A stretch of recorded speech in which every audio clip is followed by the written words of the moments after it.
L'évangile de Matthieu. Matthieu chapitre 6, nous allons lire le verset 9 au verset 15. Matthieu chapitre 6, le verset 9 au verset 15.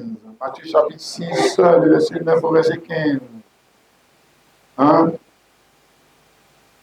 Vous avez trouvé? Voilà. Lisons. Matthieu chapitre 6, le verset 9 au verset 15. Voici donc comment vous devez prier.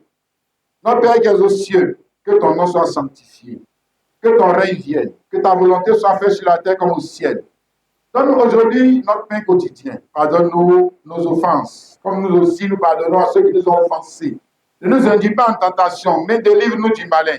Car c'est à toi qu'appartiennent dans tous les siècles le règne, la puissance et la gloire. Amen. Si vous pardonnez aux hommes leurs offenses, votre Père céleste vous pardonnera aussi. Mais si vous ne pardonnez pas aux hommes, votre Père ne vous pardonnera pas non plus vos offenses. Alléluia. Alors, on peut s'asseoir. Mon sujet, il est au verset 9. La dernière partie du verset 9. Notre Père qui es aux cieux, que ton nom soit sanctifié. Voilà.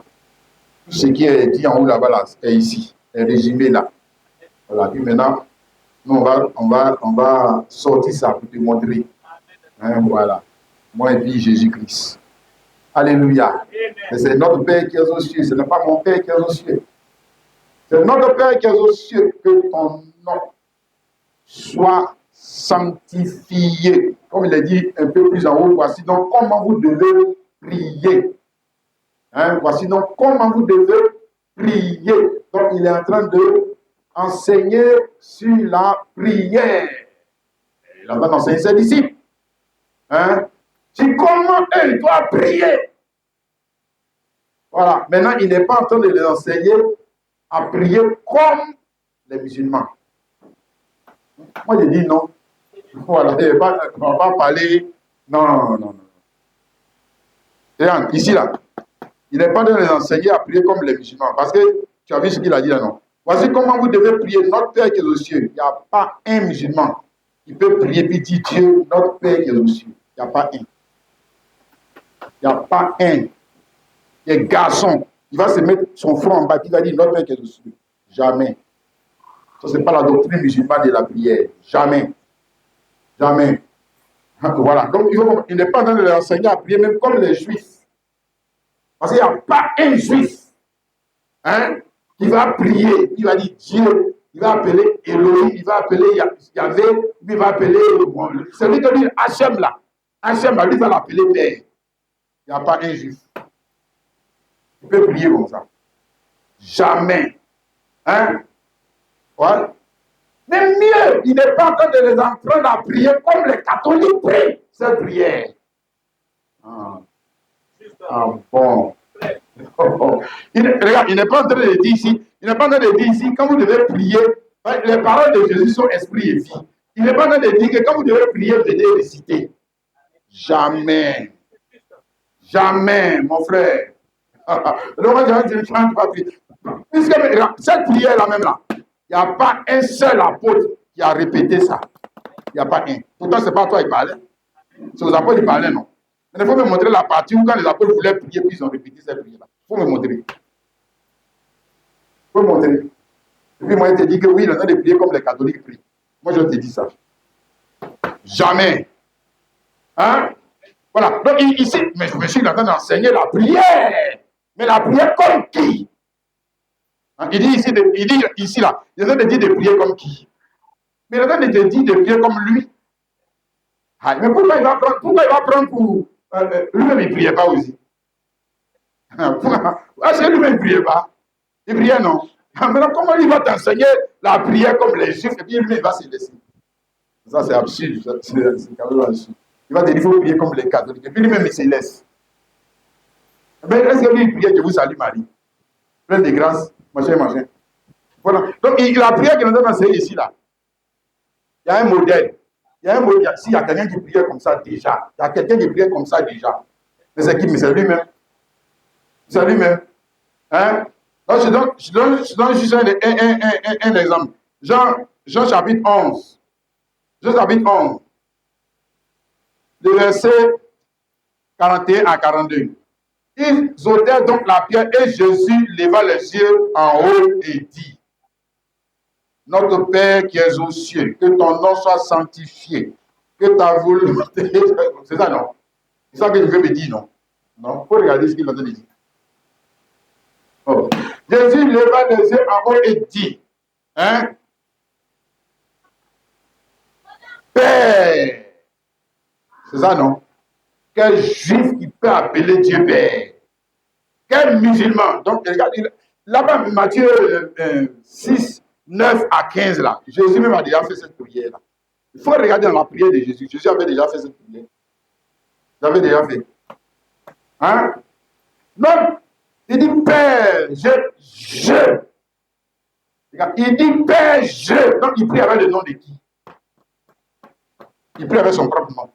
C'est Père, je, c'est pronom personnel. C'est Père, je te rends grâce. Hein? Il n'est pas Père, je viens au nom de Yahvé Shikenu. Jamais. Il vient à son propre nom. C'est Père, je te rends grâce. Il prie avec le nom de qui? Hein? Seulement voilà, regarde, il dit que notre Père qui est aux cieux, que ton nom soit sanctifié. Donc on prie le Père avec le nom de quelqu'un. Mais lui, il priait Dieu avec le nom de qui? Avec le nom de qui? Avec son propre nom. C'est Père Dieu.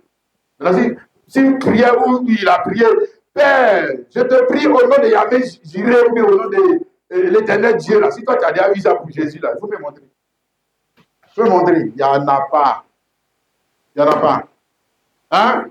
Père, donc, première chose que je te montre, avant qu'on rentre en profondeur dans cette prophétie, dans ce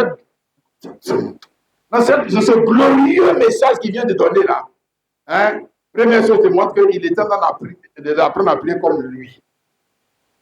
Comme lui. Comment lui il prie? C'est ce qu'on a vu là.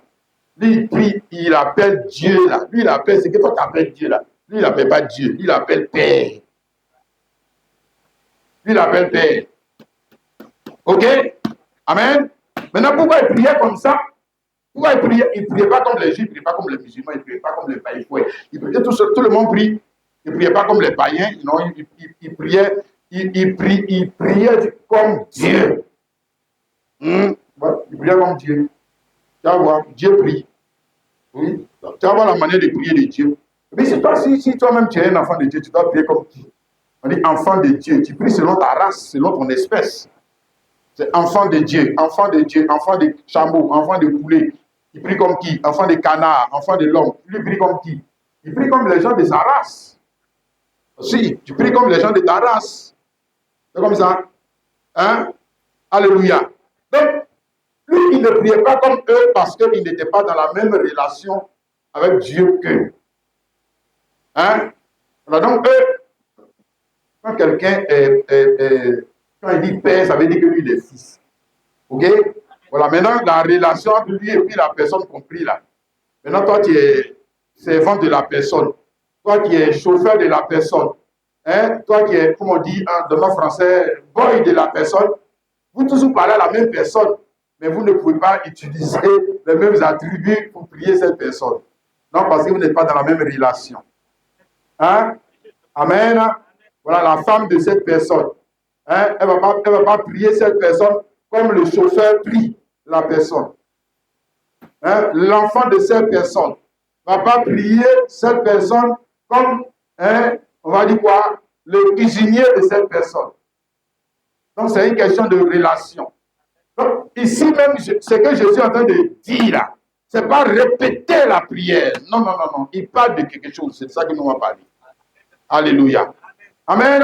Donc, il est en train de parler de la relation que lui, Jésus, est venu établir entre Dieu et les hommes. C'est de ça qu'il est en train de parler. Il parle de relation. Il ne parle pas de répéter prière, comme les musulmans. Hein? Le gars finit de répéter sa prière, il s'élève, il s'en va. Hein? Il s'en fout de ce que ce Dieu-là pense de lui. Il s'en fout de ce que ce Dieu-là va dire. Il a fini de répéter sa prière, il s'élève, il s'en va. C'est fini. Non, c'est pas comme ça. Ça, c'est pas la prière, ça. Ça, c'est pas la prière. Hein? Prière, c'est d'abord relation entre celui qui prie et celui qui est prié. Et pour que tu puisses entrer dans cette relation, il faut que quelqu'un te fasse, il faut que le Père, hein, ton papa, il te fait rentrer dans la relation, c'est lui qui te fait rentrer dans la relation. C'est pas lui qui t'a engendré. Voilà. Donc quand il t'a engendré, tu n'es pas son chauffeur, tu es son fils, ou sa fille. Ok? Donc il parle ici de la relation que lui est venu établir entre Dieu et les hommes en général, mais notamment nous allons parler de la relation qu'il est venu établir entre lui et sa descendance. Parce que ici, il est quoi? Voici comment on prie. Notre Père, c'est notre Père. C'est notre Père. Donc, qui est en train de prier? Qui a le droit et le devoir de l'appeler comme ça? C'est son enfant. C'est son enfant. C'est son enfant. Chauffeur ne peut pas l'appeler comme ça. Non. Non, lui, il n'a qu'à appeler son papa Père. Celui qui a ses droits et devoirs. Le droit et devoir est établi par qui? Père là, celui-là, Père là, celui qui établit le droit et devoir, ou celui qui doit les prier. Celui qui doit les prier. Ok? Donc, nous parlons de ce que Jésus-Christ est venu établir comme relation entre tous les hommes, entre lui et sa descendance. Parce que Père, là, ça veut dire qu'il est enfant. Descendance, successeur, héritier, disciple. Disciple. Hein? Et comment a-t-il établi cette relation? Par sa mort et sa résurrection. Ouais. C'est ça. N'oublie pas ça, chrétien. Mon frère chrétien. Hein? Amen. Ce n'est pas sa naissance. Ce n'est pas sa naissance qui a établi cette relation. Jamais. Ce n'est pas sa naissance qui nous a donné un testament. Ce n'est pas sa naissance qui nous a donné un héritage. Non, non, non, non, non, non. C'est sa mort et sa résurrection. Voilà. Hein? C'est ça. Colossiens 1, le verset 18. Il y a tellement de choses à dire sur ce sujet-là. Il est la tête du corps de l'Église. Tête, chef. Non pas de Jésus. Hein. Tête, ça veut dire chef. Tête, ça veut dire aussi quoi? Le patriarche. C'est ça qu'on a lu le côté là-bas. Père, là, c'est le patriarche. Le commencement. Hein? Père, il est la tête du corps. Il est la tête du corps. Hein? De l'Église. Il est le commencement. Hein, c'est ça, Père. C'est ça aussi, Père veut dire. Hein? Vous, Père, ça veut dire à partir de toi, on commence un autre arbre généalogique. Hein? Il commence le premier-né. Voilà. Voilà ça. Le premier-né. Premier-né. Donc, il est le Père. Voilà. De qui? Mais des enfants qui vont naître aussi comme lui d'entre les morts. Ça veut dire que ce n'est pas sa naissance qui nous a donné, qui nous a établi dans cette relation. Non. Non. Ce n'est pas sa naissance. C'est sa mort. C'est sa résurrection. Donc les morts, il est le premier-né. Alléluia. Hein? À passer de la mort à la vie. Et puis maintenant comme il est le commencement, le Père, maintenant les enfants aussi. Allez, oh Daniel, passe ici. Toi, voilà. Non, ce n'est pas lui là. C'est l'autre là. Toi, viens ici. Toi, passe ici. Voilà, c'est comme ça. Voilà, enfin. Alléluia. Donc, première chose, on doit commencer à comprendre avec la mort et la résurrection de Jésus-Christ. C'est ça qu'il a été d'expliquer ici là. Hein? Voilà, notre Père qui est aux cieux. Comment on appelle là? Le Fils de Dieu, Jésus, comment il est arrivé au ciel? Comment il est arrivé au ciel? Par sa mort et sa résurrection. Voilà. Hein? C'est la même chose qu'il a dit ici dans Jean 16 là. On va lire ça la fois dernière. On va lire encore. Encore un peu de temps et vous ne me verrez plus. Et puis encore un peu de temps et vous me verrez parce que je vais au Père. Voilà. Encore un peu de temps, vous ne me verrez plus. Et encore un peu de temps et puis vous allez me revoir. Pourquoi? Parce que je m'en vais au Père. Non. Je n'ai pas envie de parler de quelqu'un d'autre qui parle de lui-même. J'ai dit, mais je m'en vais, ça dit, je change de position. Je change de rang. Le frère, voilà, je deviens le Père qui est aux cieux maintenant. Je deviens maintenant le Père qui est aux cieux. Voilà. C'est ça. C'est ça. Donc, Matthieu 6, là, la prière là, qu'on a lu là, cette prière ne pouvait pas s'accomplir tant que lui ne devait pas y ressusciter. Jamais. La prière n'est pas encore accomplie. C'est vrai. C'est vrai. C'est exactement ça. Quelqu'un comprend? Tu dis Amen et Amen. Oh. Alléluia. Donc, avec sa résurrection, il y a eu un changement. C'est aussi de ça qu'il est en train de parler. Il y a eu un changement sur la terre, il y a eu un changement dans le ciel, il y a eu un changement sous la terre. Changement d'alliance, changement de sacerdoce, changement de paternité, changement du souverain sacrificateur, changement de Dieu. Dieu a changé. Oui, Père qui est aux cieux, il a changé. Ouais, il a changé. On dit notre Père qui est aux cieux, c'est notre Père qui est aux cieux, donc il va avoir des enfants. C'est ce que ça veut dire, c'est qu'il va avoir des enfants. Et ces enfants sont encore sur la terre. Alléluia. L'apôtre, le prophète, Jean-Baptiste a parlé de ce changement-là. Jean 1, le verset 29. Le lendemain, il vit Jésus venant à lui et il dit, voici l'agneau de Dieu qui ôte le péché du monde. Voilà. Voici l'agneau de Dieu qui ôte le péché du monde. Pas l'agneau des anciens, de l'ancienne alliance. Non. L'agneau de la nouvelle alliance, ou le souverain sacrificateur. Qui est qui? Mais le Père. Le souverain sacrificateur, ce n'est pas fils, c'est Père. Bon. C'est le Père, c'est le Père d'une lignée. C'est le commencement d'une lignée. Le commencement d'une nouvelle race d'adorateurs. On commence à nouveau. Donc je demande d'abord, notre Père qui est aux cieux est relatif à quoi? La mort et la résurrection de Jésus-Christ. Maintenant, il devient quoi? Le commencement. En tant que Père, il est le commencement d'une nouvelle alliance, d'un nouveau programme. En tant que Père, encore, il est quoi? Le souverain sacrificateur. Maintenant, lui, il est le souverain sacrificateur de quel tabernacle? On a dit ça, non? Notre Père qui est où? Voilà. Voilà. Il y a le souverain sacrificateur, pour faire court. Le souverain sacrificateur du tabernacle en haut. Pas tabernacle du bas. Jamais. Lui, il est supérieur. Quand il fait pour lui, là, quand ça arrive sur lui, là, c'est toujours supérieur pour Daniel, là. Vous voyez, c'est comme ça. C'est comme ça.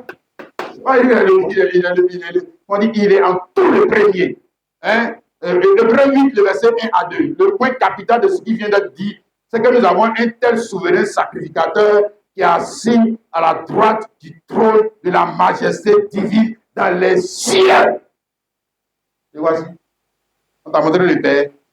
Comme ministre du sanctuaire et du véritable tabernacle qui a été dressé par le Seigneur et non par un homme. Et non par un homme. Si on dit Père qui est aux cieux, normalement, si rien n'avait changé, Jésus ne peut pas dire qu'on doit prier Père qui est aux cieux. Jésus devait dire qu'on doit prier qui met Dieu qui est dans le. Il devait nous montrer quelle direction le temple de Jérusalem. Ça devait nous montrer. Si rien n'avait changé. Les Juifs priaient à quelle direction? Dans quelle direction? Les Juifs ne priaient pas aux directions ciel. Jamais. Ils sont comme les musulmans là. Les musulmans, ils prient quelle direction? Les musulmans prient direction ciel. Non, ils prient direction là-bas. Voilà. Tu connais, non? Le vrai. Voilà. Maintenant, je montre les Juifs là pour les Juifs là, ça y est ici. Daniel chapitre 6, le verset 10. Lorsque Daniel sut que le décret était écrit sur le toit dans sa maison où les fenêtres de la chambre supérieure étaient ouvertes dans la direction de Jérusalem. Et 3 fois le jour, il priait, se mettait à genoux. Il priait et louait son Dieu comme il le faisait auparavant, mais en direction des quoi? Ciel. Depuis quand? Un bon juif. Ça, c'est pas un bon juif. S'il lève ses yeux vers le ciel pour prier vers le Père qui est aux cieux, c'est que ce n'est pas un juif, c'est qu'il est devenu chrétien. Oh, je te dis, c'est qu'il est devenu chrétien. Un bon musulman. Il se met à genoux et puis il prie maintenant, Père qui est aux cieux. C'est qu'il n'est plus musulman. Hein. C'est qu'il est devenu chrétien. C'est moi qui te dis ça. Le seul qui peut prier dans la bonne direction, le ciel, mais c'est qui? Mais ce qu'il est en train de dire là, notre Père qui est aux, il te montre la direction. Hein? C'est plus, non, c'est plus la terre, c'est plus possible. C'est plus possible. Il n'est pas venu établir une relation hein, avec les gens de l'Arabie Saoudite. D'ailleurs, il a dit que ta volonté soit faite hein, dans la prière. Hein, il a dit, verset 10, que ton règne vienne, que ta volonté soit faite sur la terre comme où? Pas comme à Jérusalem, comme en Arabie Saoudite, hein, comme chez Poutine, comme à la Maison Blanche. Jamais. Jamais. Ça, jamais. Comme au ciel. Comme au ciel où se trouve quoi? Votre quartier général. Le président de votre église. Votre roi, votre père. Hein? Le médiateur entre Dieu et lui-même. Car Dieu est en Christ, réconciliant le monde avec qui? Lui-même. Lui-même. Alléluia. Maintenant, regardons la figure imparfaite de ce souverain sacrificateur. L'autre côté, là, tu as compris, hein? Maintenant, j'espère. Notre Père qui est aux cieux. Hein? Il parlait de qui? Lui-même. Quand il allait mourir, ressusciter pour devenir quoi? Le commencement. On a vu ça premier-né de le souverain sacrificateur. De qui? Mais du tabernacle céleste. Voilà. Toi, il te montre chrétien. Quand tu dois prier, adresse-toi à qui?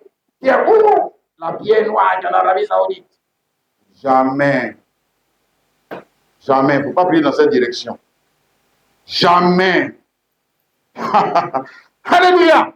Bon, maintenant, on voit la figure de ce souverain sacrificateur. C'était déjà dans l'ancienne alliance. Voilà, parce que Dieu commence toutes les choses de manière imparfaite pour arriver à la perfection.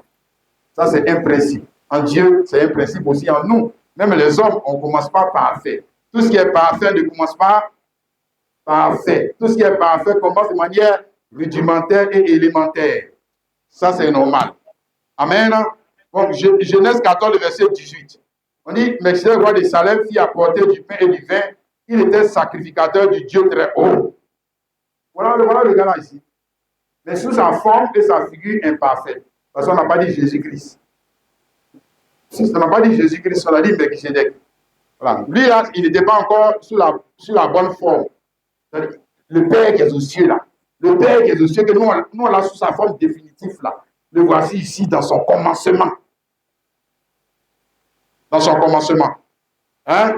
Voilà, c'est ce que l'apôtre Paul hein, a essayé de nous expliquer ici dans Colossiens, chapitre 1, le verset 15. Voilà, il est l'image du Dieu invisible, le premier-né de toute la création.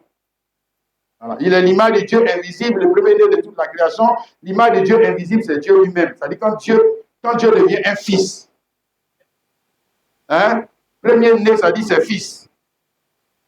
Amen. Est-ce que j'avais dit que le dimanche dernier, tu ne peux pas être père avant de commencer. Avant d'être père, il faut commencer fils. Oui. C'est la Bible même qui le dit. Voilà, ça c'est ce que Dieu m'a montré dans la Bible. C'est vrai, c'est vrai. Et c'est vrai. Avant d'être père, tu étais d'abord fils.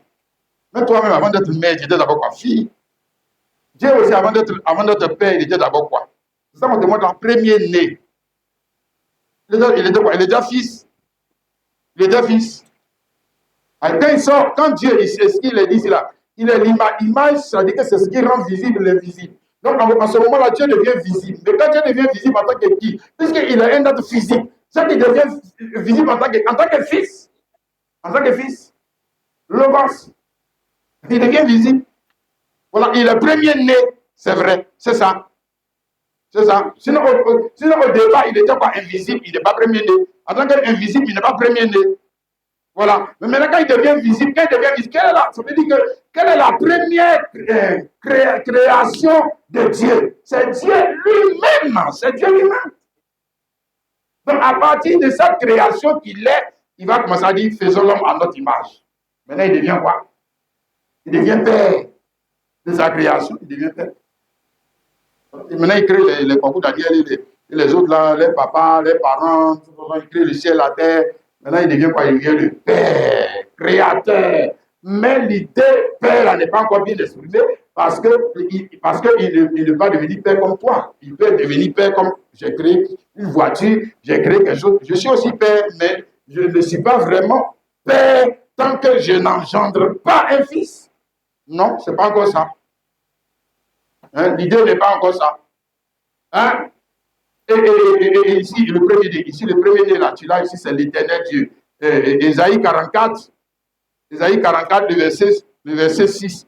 Ainsi par l'éternel roi d'Israël, son rédempteur, l'éternel des armées, je suis le premier et je suis le dernier. Je suis le premier, Melchizedek, Elohim, hein? Ou encore, il y avait Shikenu, donnez les noms là. Voilà les noms que les gens citent dans les églises là, il y avait Shikenu. Dieu va girer, j'entends tous les noms là. Mais c'est pas Dieu sous sa vraie figure, c'est pas Dieu sous sa vraie forme. Parce que sous cette figure-là, je dis toujours, sous cette figure-là, il a sauvé combien de pécheurs? Il a sauvé combien de pécheurs? Il tue le pécheur, il tue le pécheur. Il ne sauve pas. Il le tue.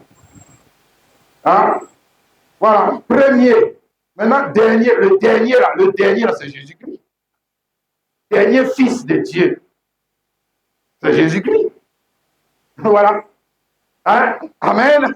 C'est Jésus-Christ. C'est pour ça que c'est lui, dernier là. Ça veut dire que lui, c'est lui qui n'a pas de successeur. Le dernier personnage que Dieu prend là. Lui, il n'a pas de successeur. Voilà. C'est pour ça que c'est lui qui est là ce matin pour t'enseigner. Jésus-Christ. Alléluia. Est-ce que tu vois ça, les frères et la sœur? Maintenant, revenons tout dans notre passage à la Genèse. Je te montrerai juste la figure de cette personne-là. Melchizedek, qui est apparu. S'il est apparu à Abraham, il est apparu là. C'est qu'il était un être physico. Il était un être physico. Voilà. Il était un fils. Et puis il a dit qu'il est sacrificateur. Il est sacrificateur du Dieu très haut. C'est comme ça qu'il s'est présenté. Hein, il était sacrificateur du Dieu très haut. Sacrificateur du tabernacle céleste. Hein? Parce que le sacrificateur du tabernacle céleste n'était pas encore entré en fonction. Non, monsieur. Mais dans ce cas, pourquoi les Juifs n'ont jamais prié pour aller au ciel? Pourquoi ils n'ont jamais fait cette prière? Pourquoi les Juifs priaient pour aller dans le tabernacle terrestre? Si le gars, lui, était en fonction. Non. La manière de parler de Dieu, vous l'avez dit dans Romains 4, verset 17, Dieu appelle les choses qui ne sont pas comme si elles étaient. Donc, il parle comme si c'était, alors que non. Non, ça n'existait pas encore. Bon, maintenant, si on veut forcer, on veut dire que le gars était sacrificateur. Sacrificateur, ça veut dire qu'il sacrifiait quelque chose, non? Il a sacrifié quoi? Dans l'ancienne alliance, Dieu lui-même, il a sacrifié quoi? Il a sacrifié un mouton. Dieu. Hey, le vrai, attention, pas nous mentir. Dieu a sacrifié un mouton. Lui là, le Melchizedek là, c'est quand il devient Jésus-Christ.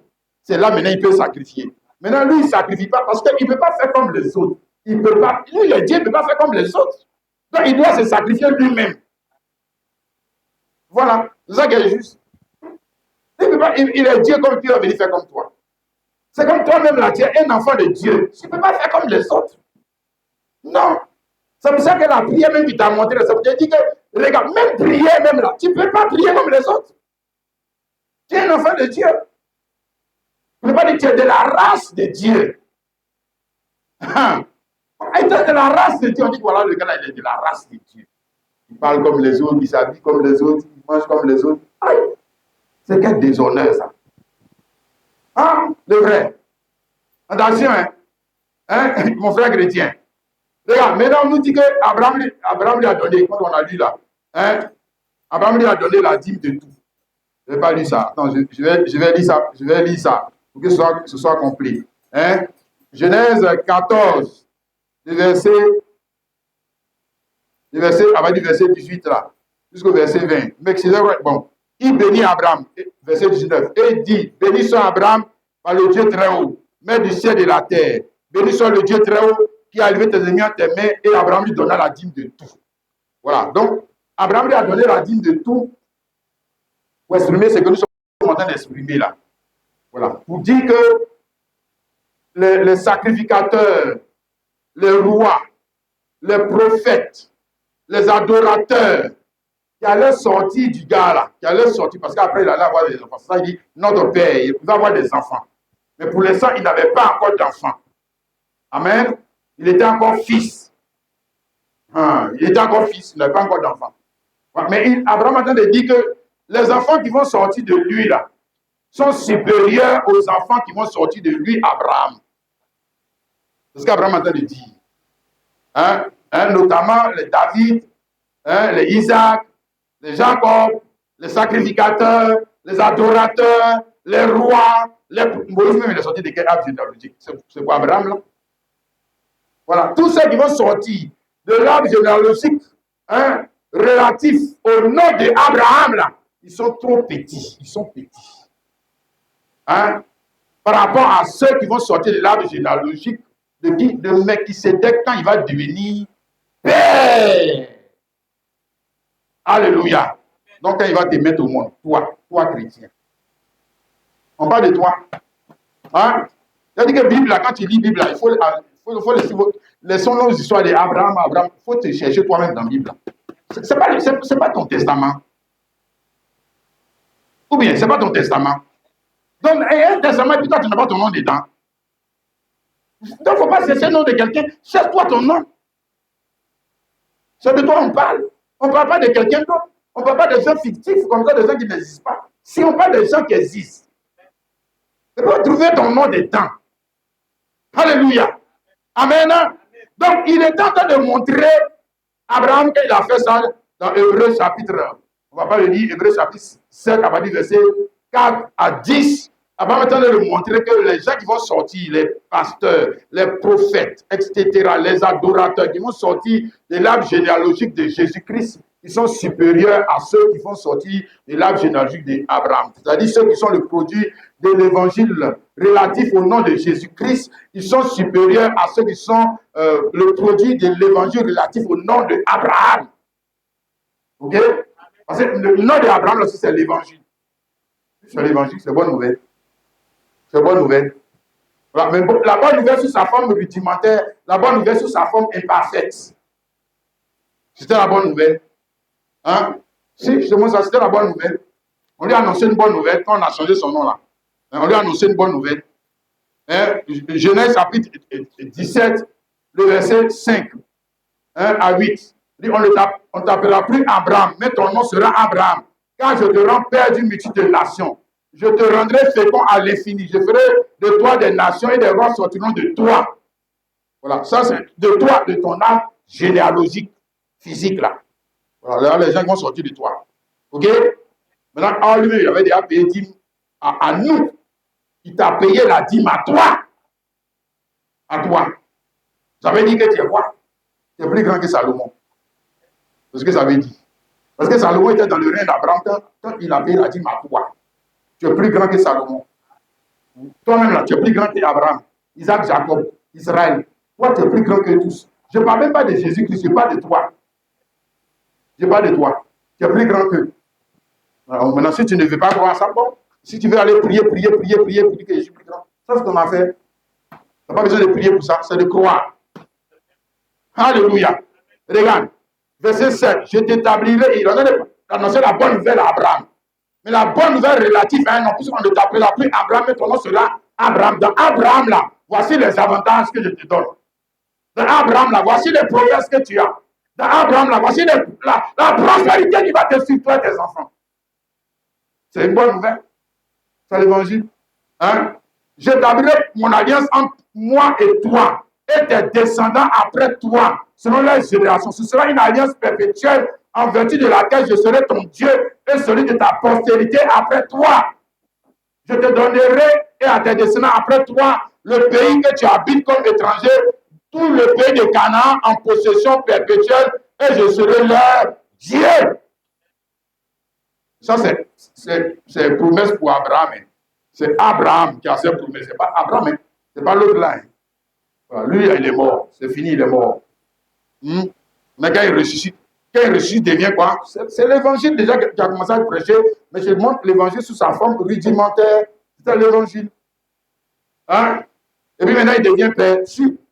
Il va le rendre père. Père ici, là, ça veut dire quoi? Commencement. On commence une nouvelle alliance. D'ailleurs, il a dit, non, le verset 4. Voici mon alliance que je ferai avec toi. Tu deviendras père d'une multitude de nations. C'est alliance nouvelle. Commencement d'une alliance nouvelle dont toi, Abraham, tu es le quoi? Le père, le commencement. Le commencement. Hein? Je t'établis patriarche. Alléluia. De ceux qui vont avoir enfant par le produit de la foi. Mais pour lui, là, comme la parole n'était pas encore bien parlée, il y avait foi dedans quand même, mais il devait enceinter Sarah. Il devait quand même l'enceinter. Hein? Puisque c'était une alliance du sexe. Hein? Le verset, Genèse 17, le verset 10 à 11, c'est ainsi mon dernier que je ferai. Regardez, entre moi et vous, et ta pensée après toi, tout mal parmi vous sera circoncis. Vous circoncis, ce sera un signe d'alliance entre moi et vous. Pourquoi circoncis? Ça veut dire que l'alliance qu'il lui a donnée là est relative au sexe d'Abraham. Ouais. C'est-à-dire les enfants, à partir de maintenant, les enfants que tu vas mettre au monde là, c'est eux qui sont dans l'alliance. Celui que tu avais mis au monde, Ismaël que tu avais mis au monde avant la circoncision, il n'est pas dedans. Il n'est pas dedans. Il n'est pas dedans. Il n'est pas dedans. Voilà. C'est ça qu'il est en train de te dire. Voilà. Alléluia. Maintenant, cette alliance, regarde les avantages de l'alliance. L'avantage majeur de l'alliance, c'était la terre. Hein, je lui ai dit ça pour toi. Je te donnerai à tes descendants après toi le pays que tu habites. Voilà. L'avantage majeur de l'alliance, c'était la terre. Donc, ça veut dire que les alliances, c'est pour ça que je dis que c'était la parole de Dieu sous sa forme rudimentaire. Les alliances, là, ce n'était pas pour le ciel. Ce n'est pas pour le ciel. Oh. Le ciel n'est pas dedans. Quand tu meurs, c'est fini. L'alliance est finie. L'alliance est finie. Puisque c'est pour la terre. C'est pour la terre. Et précisément la terre d'Israël ou la terre de Canaan. C'est là-bas que tu as droit et devoir. C'est là-bas que tu as droit. C'est là-bas que tu as droit. Amen.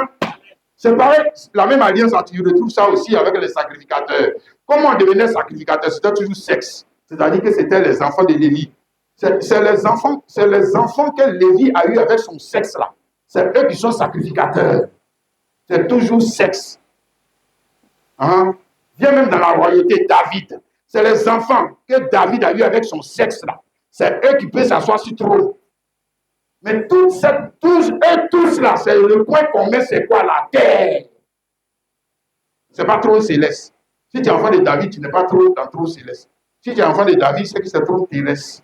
Et puis le trône là, c'est dans le pays là. Tu n'as pas le trône des Égyptiens. Ce n'est pas pour toi. Le trône des Égyptiens, le trône des Moabites n'est pas pour toi. Hein. C'est le trône d'Israël, le trône de ton papa, de ton père. Toujours père. Père, ça veut dire encore commencement. Là-bas encore, il y a toujours commencement. C'est toujours la même chose. Non, l'idée se perpétue. Donc, je te montre, la parole de Dieu, elle était d'abord sous sa forme rudimentaire. Élémentaire. Ok? C'est pour ça qu'il a dit ici en hébreu que eux là, ils étaient quoi? Ils étaient des imitateurs. On dit qu'on était encore dans l'imitation. On n'était pas encore dans l'original. L'original n'était pas encore là. L'original, c'est Christ et puis toi. Ça, on est en train de parler dans notre Père qui est aux cieux. C'est ça qui est l'original. Hein? C'est ça que la parole bien parlée. Donc, vous là, même toi et puis moi, là, nos enfants, on a eu avec nos sexe là. Ils sont héritiers des trônes de Dieu. Hein? Ils sont héritiers des choses terrestres. Si tu as une maison, si tu as une voiture, si tu as une cela, si tu mets tout, ils brillent. Voilà. Là, il y a un successeur. Et oui, ils brillent. Maintenant, si un jour vont mourir, laissez. Pourquoi ils vont accepter Jésus? Hein? Et un jour vont mourir, laissez. S'ils croient que c'est ça l'original, mais c'est le diable qui les a trompés. Le diable les a trompés. Oui, le démon les a menti. Hébreu 8, 5. Lequel célèbre un culte. On dit, lesquels c'est ceux qui étaient sur les sacrificateurs terrestres là. Hein? Bon, commençons au verset 4 pour mieux comprendre l'idée. S'il était sur la terre, pas de Dieu, s'il était sur la terre, il ne serait même pas sacrificateur. Voilà, ça dit que c'était un père terrestre. Si c'était un père terrestre, il ne serait même pas sacrificateur. Parce que, pour terre, là, il faut naître du sexe. Et Jésus n'est pas né du sexe. Ça qui n'est pas dedans. Il n'est pas dedans. Hein? Puisque là sont ceux qui présentent les offrandes selon la loi. Maintenant, ceux qui présentent les offrandes selon la loi, les sacrificateurs. Ils sont quoi? On dit, ils célèbrent un culte, image et homme de choses célestes. Selon que Moïse en fit divinement averti lorsqu'il allait construire le tabernacle. Un seul lui fit dit de faire tout ça d'après le modèle qui était monté sur la montagne. Donc, ils sont une imitation. Ils célèbrent un culte qui est une image imparfaite. Hein? Une ombre. Regarde ton ombre là, si c'est parfait. Voilà. Vous savez, ce monde-là, Dieu sous sa forme et sa figure imparfaite. Ça, c'est l'ancienne alliance. Hein, il a utilisé des hommes pour exprimer l'idée, notre Père qui est aux cieux. Mais là-bas, on ne peut pas dire notre Père qui est aux cieux, puisqu'Abraham, ce n'était pas notre Père qui est aux cieux, c'est notre Père qui est sur la terre. Hein, on va dire que ton nom soit sanctifié, peu importe, il faut prier comment tu veux, mais tu ne vas pas aller au ciel avec ça. Jamais. Parce que dans le nom d'Abraham, il n'y a pas le pardon, il n'y a pas la promesse du pardon des péchés. Dans le nom d'Abraham, il n'y a pas la promesse de la mort et de la résurrection. Donc, il faut bien dire son nom là, Abraham, et puis les promesses qui viennent avec la. Il faut me montrer la résurrection dedans. Pardon des péchés, connaissance de Dieu, baptême du Saint-Esprit, adoption. Il n'y a pas ça dedans. On dit la terre. Et puis la terre, là même, là, quand tu vas prendre là, tu mets, tu laisses. Et puis ton enfant s'y prend, il meurt, il laisse. Et puis l'autre prend, il meurt, il laisse. Il faut rester dans ça. Il faut rester dans ça. Il ne faut pas accepter Jésus, hein. Il faut rester dans ça. Voilà, tu vas voir dedans. Tu vas laisser. Parce que ça, c'est terrestre. C'est pas la parole qui est parlée. Hein? C'est quoi? C'est une allégorie. C'est une parabole. C'est une parabole. Moi, quand vous devez l'enseigner, ma femme qui avoir des enfants là, je suis en train de parler la parole mal parlée. Mais c'est une parabole. C'est une parabole. Maintenant, il ne faut pas comprendre le mystère. Hein? Il ne faut pas comprendre le mystère, il ne faut pas accepter le mystère ou la révélation de la parabole. Il faut rester dans la parabole. Tu vas mourir dans la parabole. Si.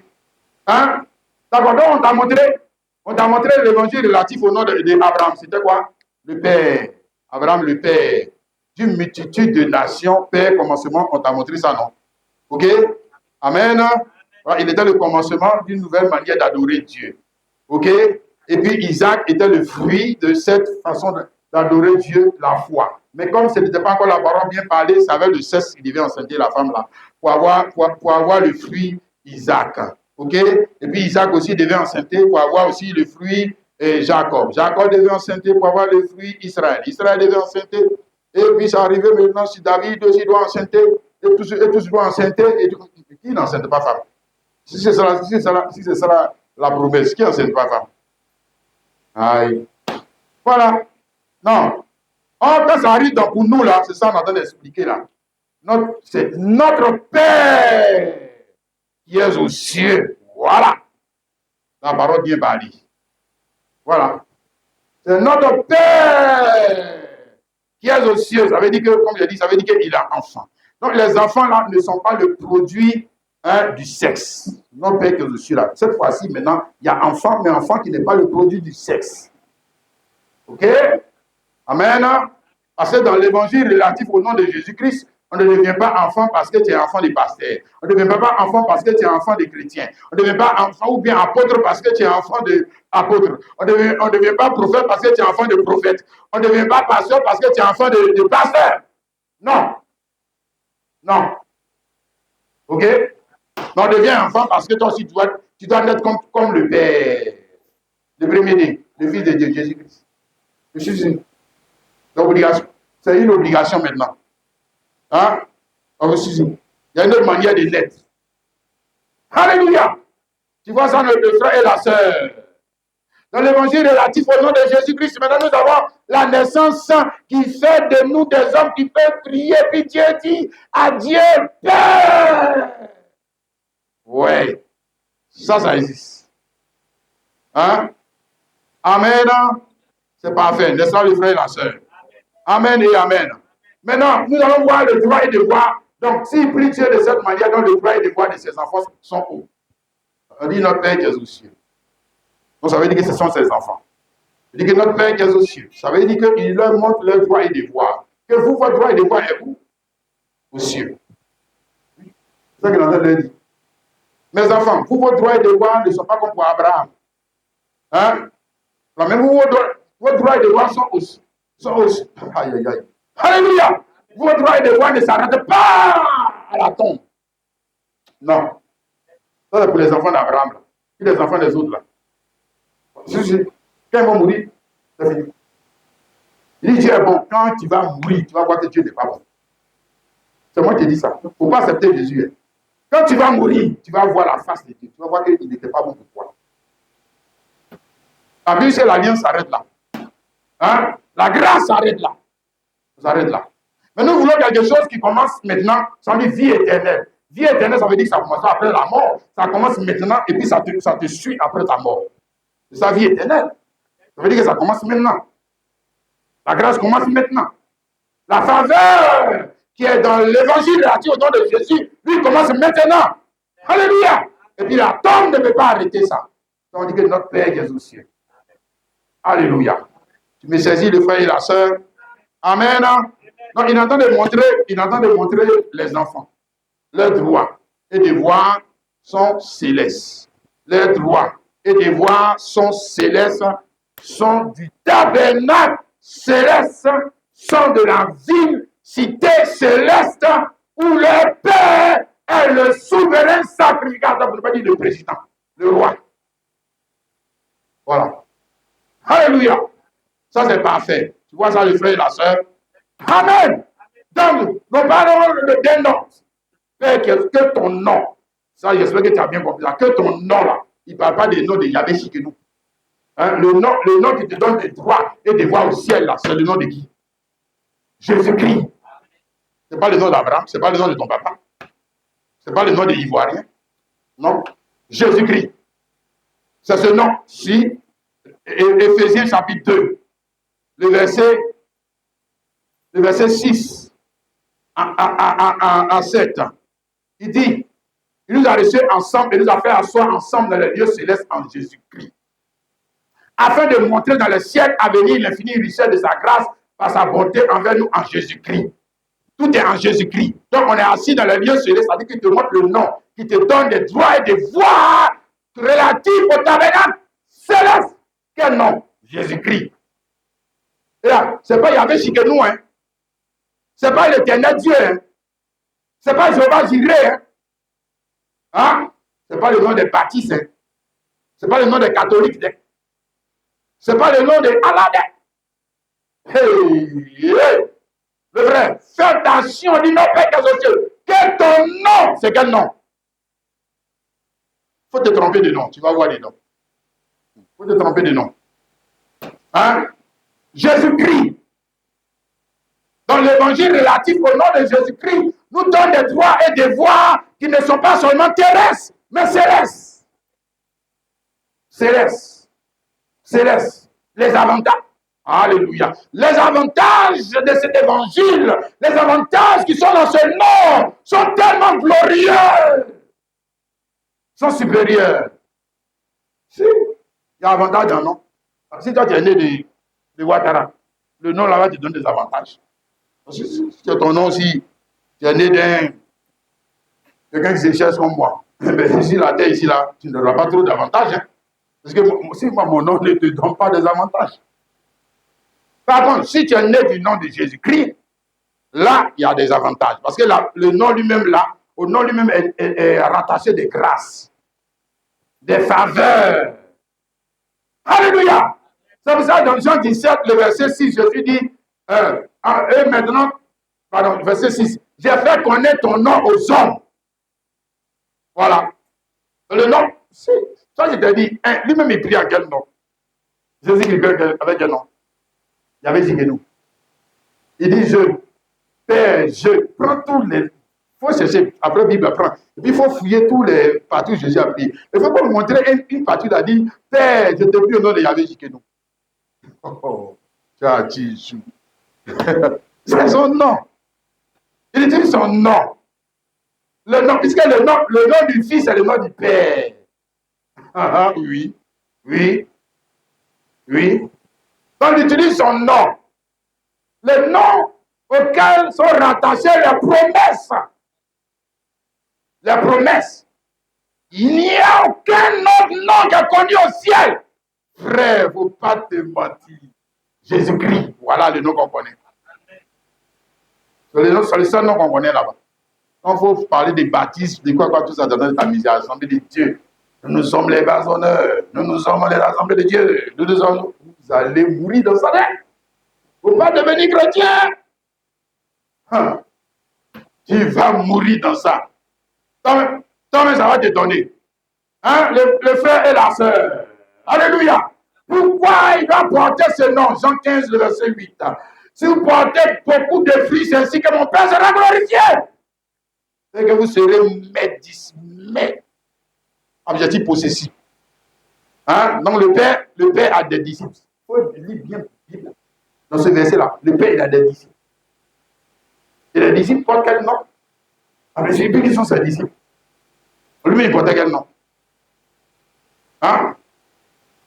Donc c'est là que le Père est glorifié. C'est là que le Père est glorifié parce qu'il y a là des semences qui sont la reproduction exacte, précise, correcte de la sémence originelle, fruit. Voilà. Ça, il est glorifié. Oui. Ce qu'on a vu dans les autres leçons, c'est fruit là. Fruit, c'est le dernier stade de l'évolution de la vie. Fruit, c'est la restauration, ce qu'on avait dit dans les autres leçons. Mais fruit, c'est ce qui dévoile la sémence originelle. Voilà. Tu as vu la sémence originelle maintenant. Fruit là, ce sont ses enfants. Ce sont ses enfants. Les enfants qui sont dans le même arbre généalogique que lui. L'arbre généalogique, donc lui, il est la tête là. Lui, il est la tête là. Il a ses enfants. Et ses enfants sont là, l'exacte reproduction de son être. De son être. Autrement, comment il peut prier notre Père qui est aux cieux? Imagine-toi, notre Père qui est aux cieux, et puis ce ne sont pas ses enfants. Des voyous. C'est pas lui qui les a engendrés. Mais ceux qui sont dans des mentis. Ils sont dans des mentis. Non. Si c'est notre Père qui est aux cieux, ça veut dire que ceux qui sont les prières sont l'exacte reproduction de celui qui est au ciel. C'est ce que ça veut dire. Puisqu'ils sont ses enfants. Un chien n'accouche pas, ça, à ce que je sache. Toi aussi. Voilà, c'est pas le Père là. C'est que le Père là, il a une image sur la terre. Ce sont qui met ses enfants. Ses semences. Ses disciples. Ses adorateurs. Ses héritiers. Ils ont hérité le même nom que lui. Si ce sont ses enfants, pourquoi voulez-vous qu'on les appelle baptistes? Pourquoi voulez-vous qu'on les appelle catholiques? Oui, mais ce n'est pas ses enfants. Pourquoi voulez-vous qu'on les appelle musulmans? Est-ce que lui, il était musulman? C'est le menteur, il a dit qu'il était musulman. Moi, je dis, s'il était musulman, c'est que vous n'êtes pas musulman. Parce que lui, il a dit de prier notre Père qui est aux cieux. Toi, tu veux prier notre Père qui est aux cieux? Toi, tu dis que tu es musulman. Tu veux. Même un juif, est-ce qu'il peut prier? Est-ce qu'il peut prier comme ça? Hey. Ils vont dire ça, frère là. Tu as entendu blasphémer? Ils vont le lapider dans la mosquée. C'est quoi? Qui t'a dit de prier comme ça? Depuis que Mohamed t'a dit que Dieu est enfant. Allah n'a pas d'enfant, il ne peut t'engendrer, il n'est pas engendré. Tu ne sais pas. Voilà. Ils vont lui dire ça. Ils vont lui rappeler la doctrine islamique. Ouais. Mais Jésus lui dit, notre Père qui est aux cieux, avait dit que les enfants sont les reproductions du personnage qui est au ciel. Le voici. Vous mêlez ces enfants. Voici. Ces enfants. Alléluia. Ok, Dieu nous aide à comprendre la profondeur de sa parole. 1 Pierre 2, le verset 9. 1 Pierre 2, le verset 9.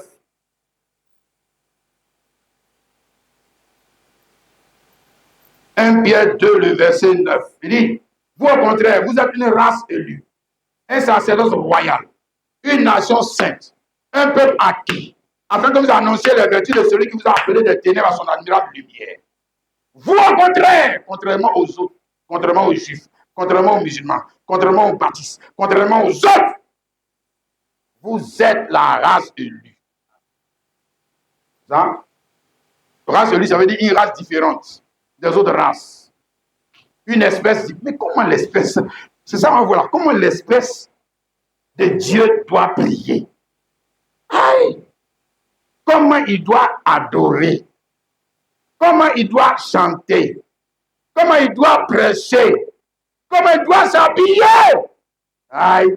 C'est pas dit que tu es enfant de Dieu. Et puis maintenant, Jean, tu t'habilles maintenant comme ton père qui est sur la terre. Arafat et les autres, c'est pas que. Si les gens que tu copies là, ça veut dire père, ça veut dire que je vais imiter la personne. Oui. C'est lui qui est mon père. C'est mon modèle. Oui. Père, si c'est un modèle, tu ne sais pas ça. C'est ça, père. Ah ouais? Celui que tu imites là. Et si tu as regardé sur la tête, tu dis que lui, il est le modèle parfait là. C'est lui qui est le père. C'est lui qui est ton père. Vous ne me dites que c'est lui qui est ta mère. C'est elle qui est ta mère. Hein? Là, tu t'habilles comme elle, non? Les rouges à lèvres, les trucs comme elle. Voilà. Et puis tu dis, ici, enfant de Dieu. Tu es en train de mentir. Est-ce que ton papa Jésus-Christ peut faire des choses comme ça? Hein? S'il a déjà fait ça.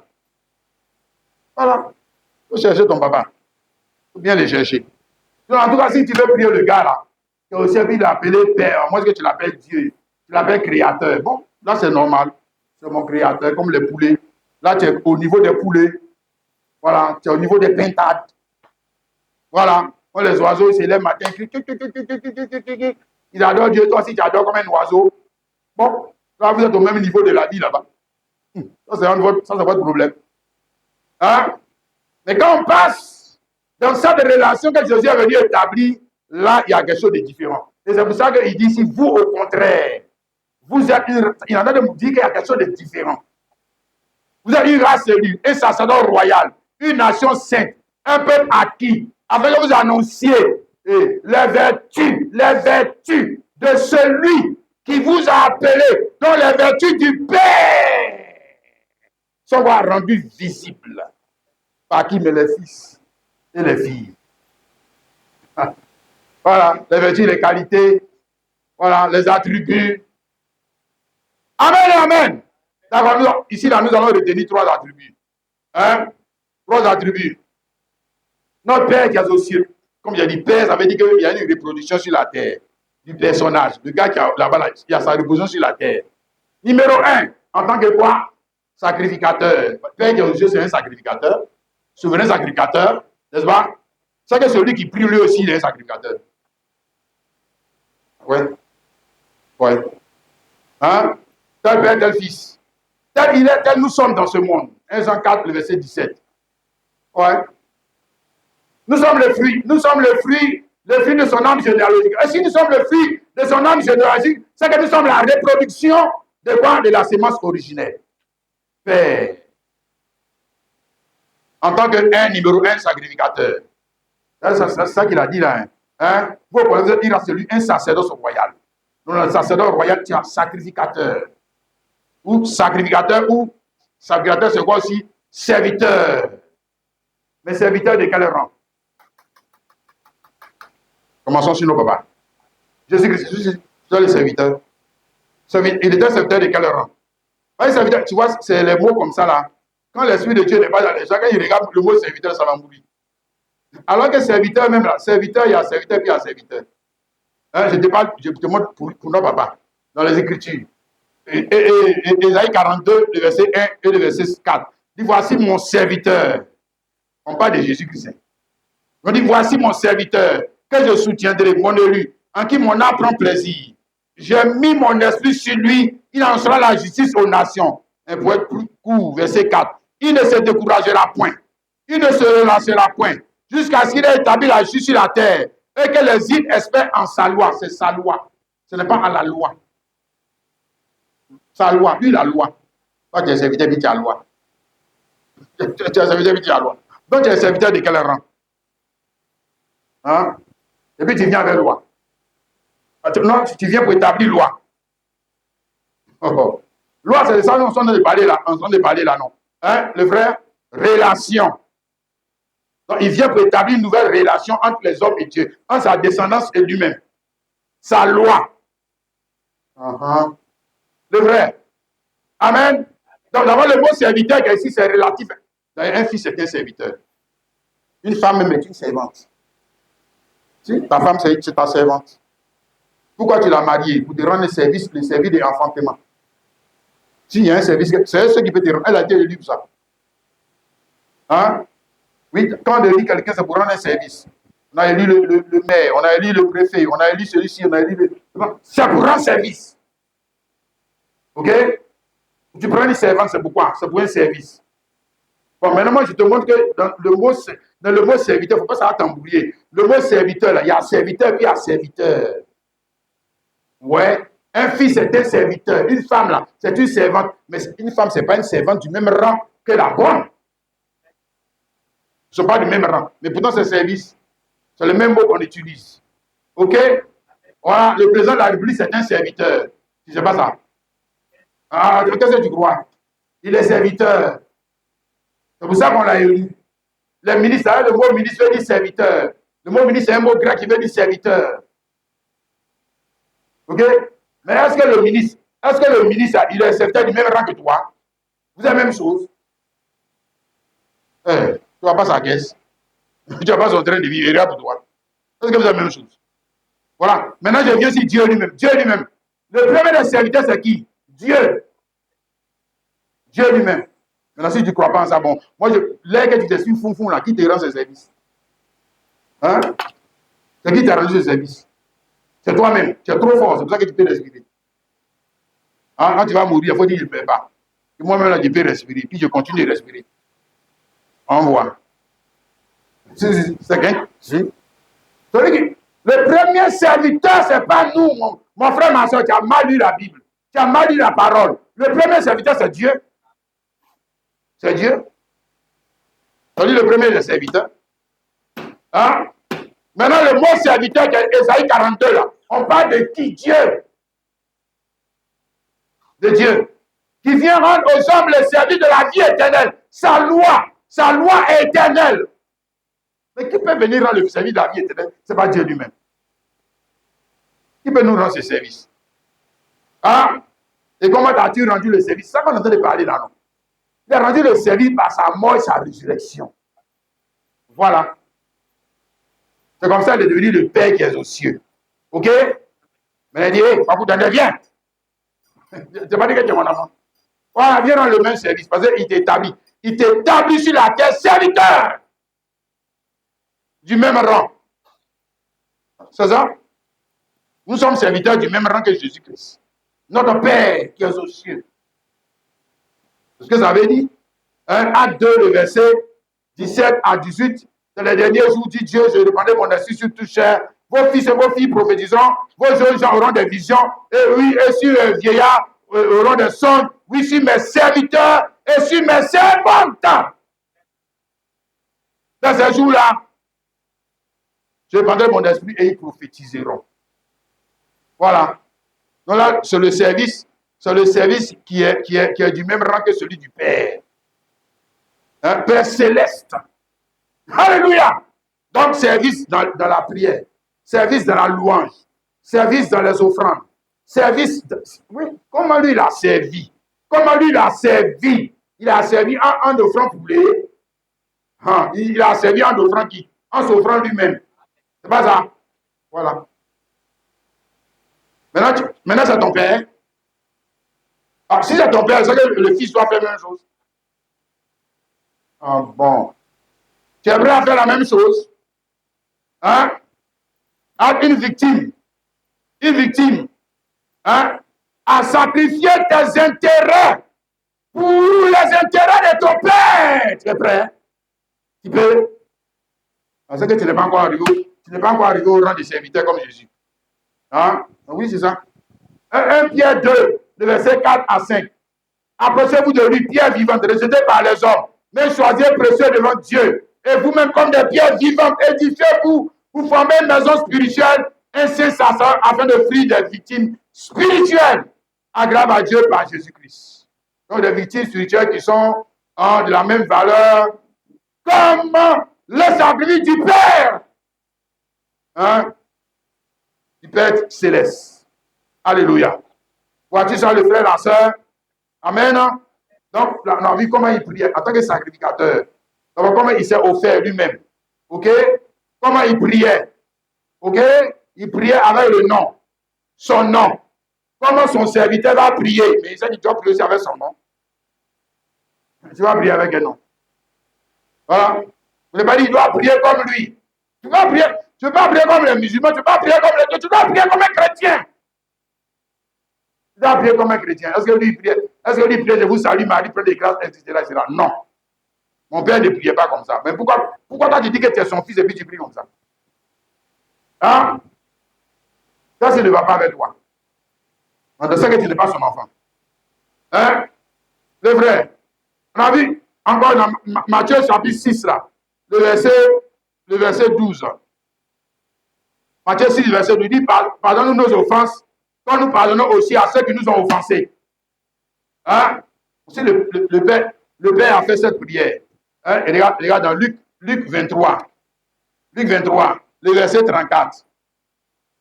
Ça dit qu'il y a un autre Père qui est aux cieux là.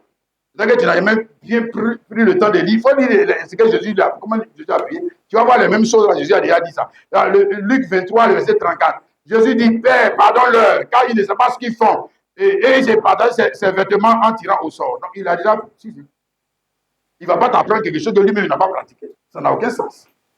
Ça n'a aucun sens. Comment ça? Donc ce Père, il était sur la croix. Hein, en train de faire de s'offrir lui-même. Et puis les gens se moquaient de lui. Il insultait. Et puis il les a maudits.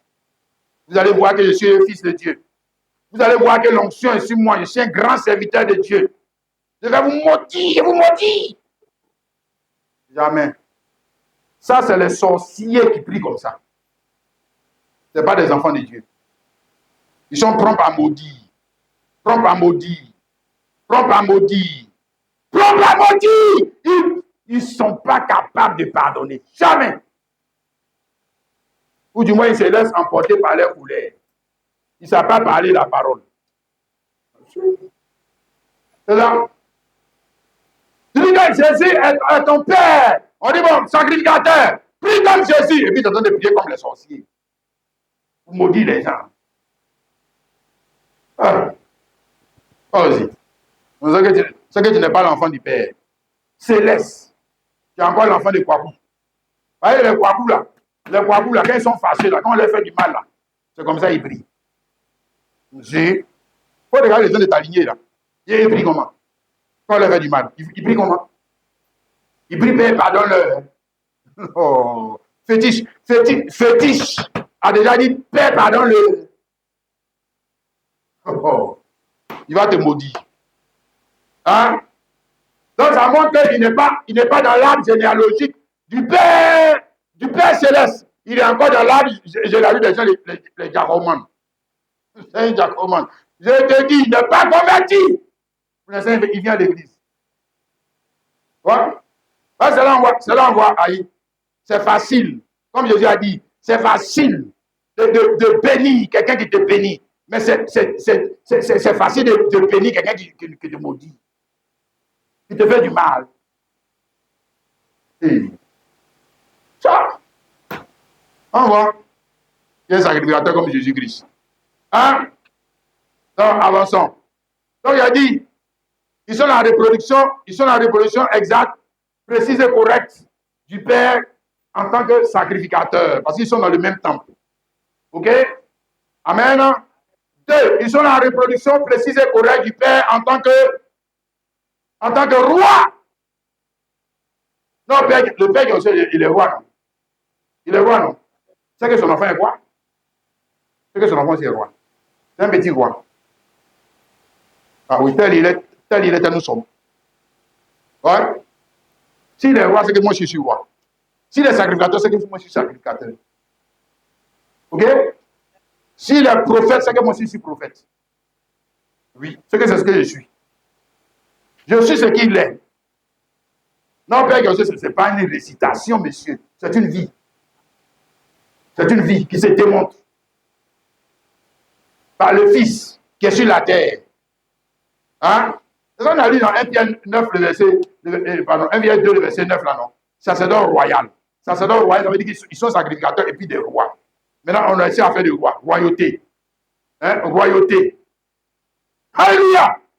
Ils sont des rois du même rang que leur père. Oui, monsieur.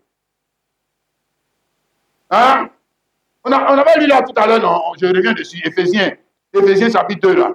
Le verset 6, ça dit qu'il nous a reçus ensemble et l'a fait asseoir dans les lieux célestes en Jésus-Christ. C'est pas ça? Oui. Asseoir. On dit que notre Père qui est aux cieux. Et puis maintenant, après, on nous dit que non, toi qui pries sur la terre, là, regarde, tu es assis sur le même trône que le gars qui est aux cieux. Oui. Oui. C'est ça? Donc, tu as la même autorité. D'où vient ton autorité? Mais notamment, d'où vient ton jugement? Hein? Roi, là, il y a beaucoup de choses à dire, mais moi, je retiens jugement. C'est ça qui est le plus important. Jugement. Autorité, tout ça. Là. Bon, c'est bon. Mais jugement. Un roi, c'est rien qui juge, non? C'est pas ça. Hein? Comme les Moïse, comme les David, comme les Salomon. Eux, ils avaient le trône terrestre. Et puis, ils jugeaient. OK? Mais nous sommes rois selon le trône céleste. Ayons pris notre Père qui est aux cieux. Notre Père qui est aux cieux. Ça veut dire que nous devons rendre le même jugement que qui? Notre Père qui est aux cieux. C'est ce que ça veut dire. Voilà. Que ta volonté soit faite sur la terre comme. Que ta volonté soit faite sur la terre comme où? Voilà. Comme au ciel. Ce n'est pas comme sur le trône des Walebo. Nous sommes les Walebo. Nous sommes les Jacomans. Hein? Nous sommes les Godets. Hein? Nous, les Godets, c'est comme ça on parle. Tu vas aller à l'enfer. Il faut le lancer dans ça. Tu vas aller à l'enfer. Il ne faut pas parler comme le trône de ton père. Et puis après, tu veux dire que ton père est Jésus. Comment ton père est Jésus? Ton père, c'est le gars qui est assis sur le trône de Walebo, là, c'est lui. Et pourquoi tu parles comme lui? Oh. On dit que nous, en fait, les chrétiens, mais c'est pas. Nous, la Bible, on lit ça à l'envers. Il dit que c'est enfant de Dieu. Je suis enfant de Dieu. Ah bon, ton père, il est assis sur quel trône? Et pourquoi ton jugement n'est pas conforme au trône de ton père? Hein? Puisque le dimanche prochain, on parlera de cela. Héritier de Dieu, co-héritier de Christ. Déjà où toi tu es assis là, tu es déjà co-héritier de Christ, c'est-à-dire du trône. Du trône. Il ne faut pas croire que c'est une affaire après la mort. Qui t'a dit ça? Après quelle mort? Oh. Ce n'est pas après la mort, c'est maintenant. Hein? Je lis ça rapidement pour toi. Romains 8, le verset 17.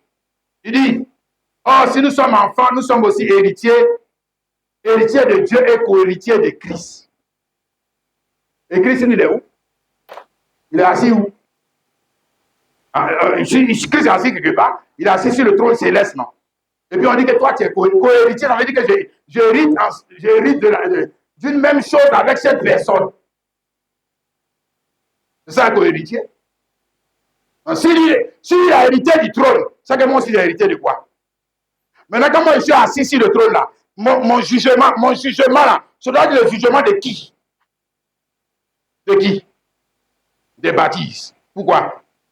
Les baptises n'ont pas les trônes. Les musulmans n'ont pas les trônes. Les assemblées de Dieu n'ont pas les trônes. Tu ne connais pas les sièges. Tu ne connais pas le siège où le président d'église est assis. Tu ne le sais pas. Les Ivoiriens aussi, tu ne connais pas le trône sur lequel le président est assis. Tu ne le sais pas.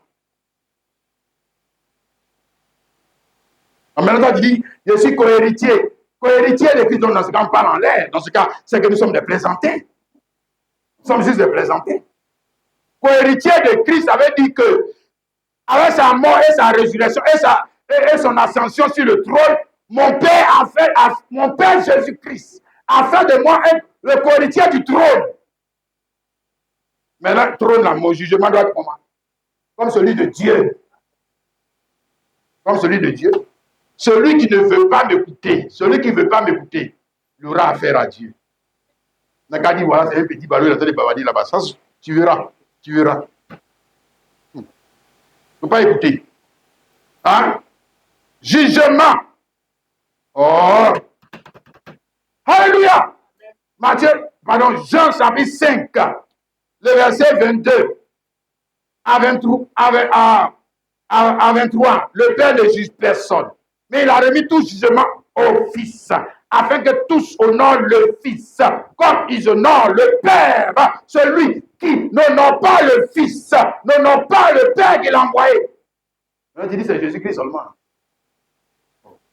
Et puis pourtant on dit que toi tu es co-héritier. Mais la Bible, c'est que la Bible est en train de nous mentir. C'est qu'ils sont en train de nous mentir. Co-héritier, ça veut dire quoi? Ça veut dire que ce qu'on a dit ici pour Jésus là, c'est que c'est pour toi aussi. C'est que c'est pour toi. C'est ça co-héritier, autrement, moi je ne sais pas. En français, co-héritier, qu'est-ce que ça veut dire? Ça veut dire quoi co-héritier? Héritier de Dieu, co-héritier de Christ. Hein? Il dit, le Père ne juge personne. Mais il a remis tout jugement au Fils. Hein? Afin que tous honorent le Fils comme il honore le Père. Celui qui ne veut pas honorer le Fils, hein? Qui est un prophète, qui est un pasteur, qui est un frère en Christ, qui lui parle de la part de Dieu, il ira en enfer. Ça va l'étonner. Ça va l'étonner. Ça va l'étonner lui-même.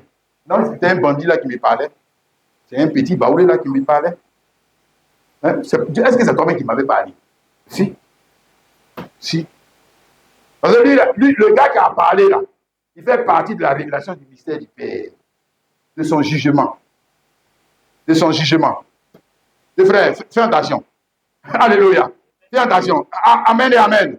Apocalypse chapitre 19, le verset 10. Apocalypse 19, le verset 10. Il nous montre encore une vérité relative à ce que nous essayons d'expliquer ce matin. Et je tombais à ses pieds pour l'adorer. Mais il me dit, garde-toi de le faire. Je suis ton compagnon de service et celui de tes frères qui ont le témoin de Jésus.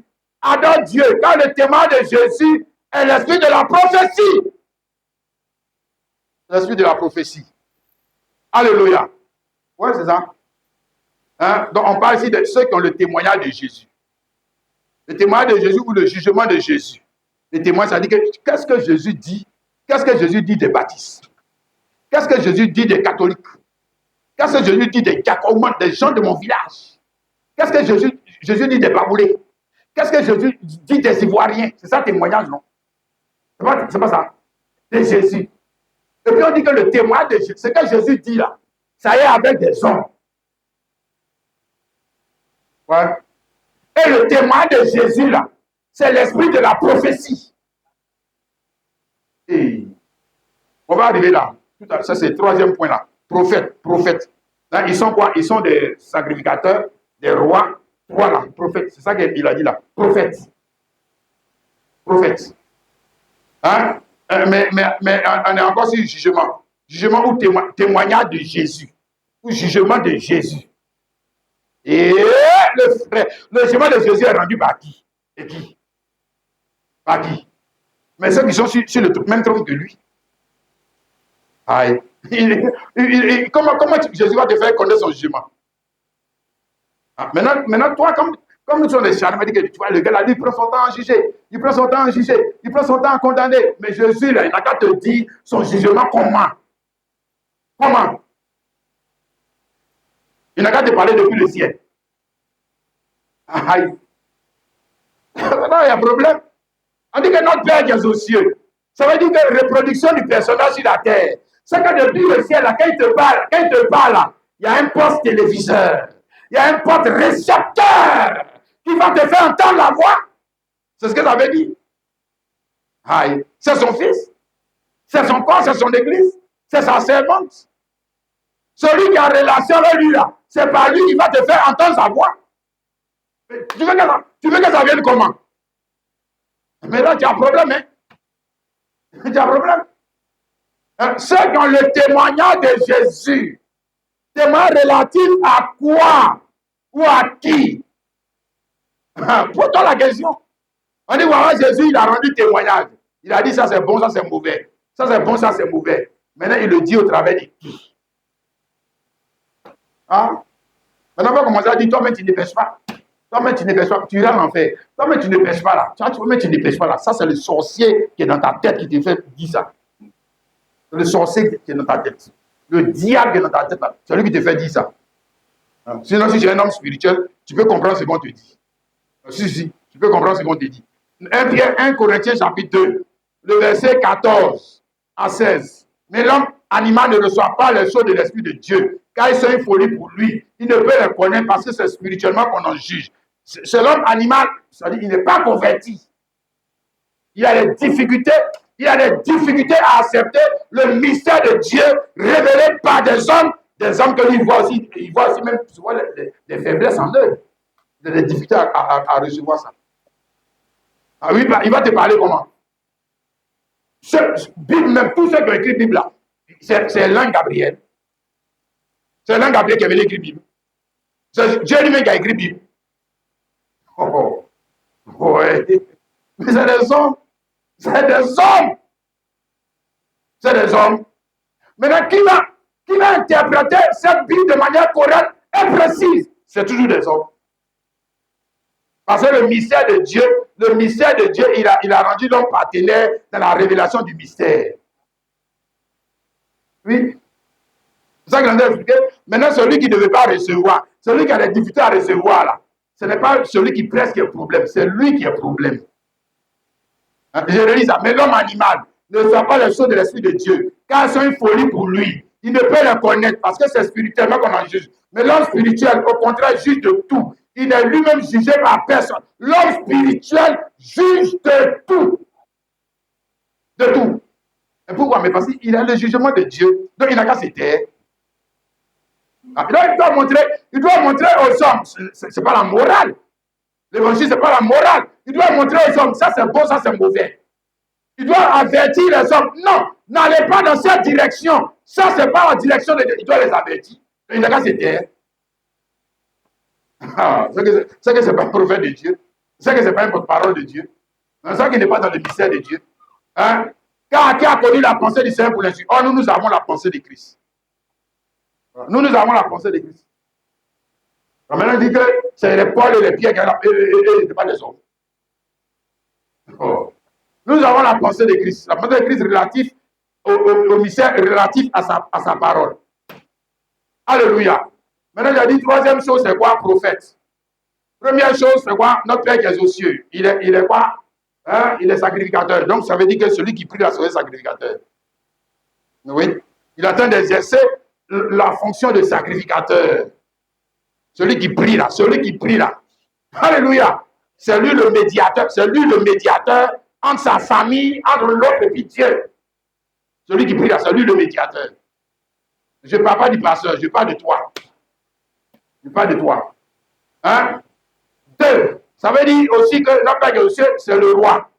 Le gars, il est assis sur le trône. Ça veut dire que celui qui parle à son père, là, lui aussi, il est roi. Lui aussi, il est roi. Alléluia. 3. Notre Père qui est aux cieux, celui qui est au ciel, là, c'est le prophète. Non, sinon, papa, c'est un prophète. Le dernier prophète. Le dernier, c'est quand on a lu dans Ésaïe 44, le verset 6. L'Éternel Dieu dit que je suis le dernier je suis le premier, je suis le dernier. Hein, le dernier prophète. C'est ça? Il y a le ministère prophétique. Qui ne finit pas. Il ne finit pas. Le dernier des prophètes. Jésus-Christ. C'est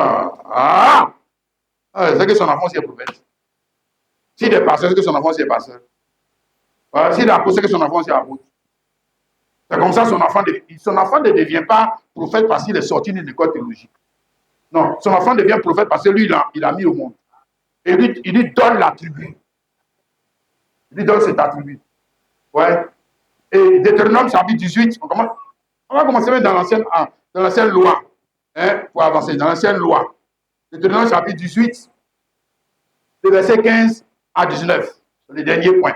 l'Éternel, ton Dieu, te suffira du milieu de toi, dans tes frères, un prophète comme moi. Vous l'écouterez. Il répondra ainsi à la demande que tu fis à l'Éternel, ton Dieu, à Horeb, le jour de l'assemblée, quand tu disais que je n'entends plus la voix de l'Éternel, mon Dieu, et que je ne vois plus le grand feu afin de ne pas mourir. L'Éternel me dit, ce qu'ils ont dit est bien. Je leur susciterai du milieu de leurs frères un prophète comme toi. Je mettrai mes paroles dans sa bouche et il leur dira ce que je lui commanderai. Et si quelqu'un n'écoute pas mes paroles qui dira en mon nom, c'est moi qui lui en demanderai compte. Donc le prophète là, il va parler au nom de qui? De l'Éternel Dieu. Il va parler au nom de l'Éternel Dieu, n'est-ce pas? Hein?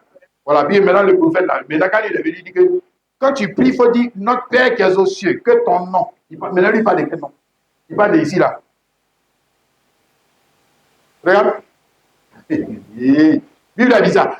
S'il y a un prophète qui doit venir avec le nom de l'Éternel, pour nous expliquer, le prophète, c'est celui qui est, c'est pas seulement le porte-parole, le prophète. Le prophète, c'est celui qui explique la prophétie.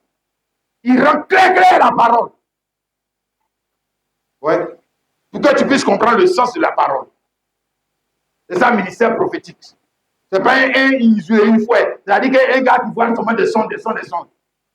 Oh, ça c'est un charlatan.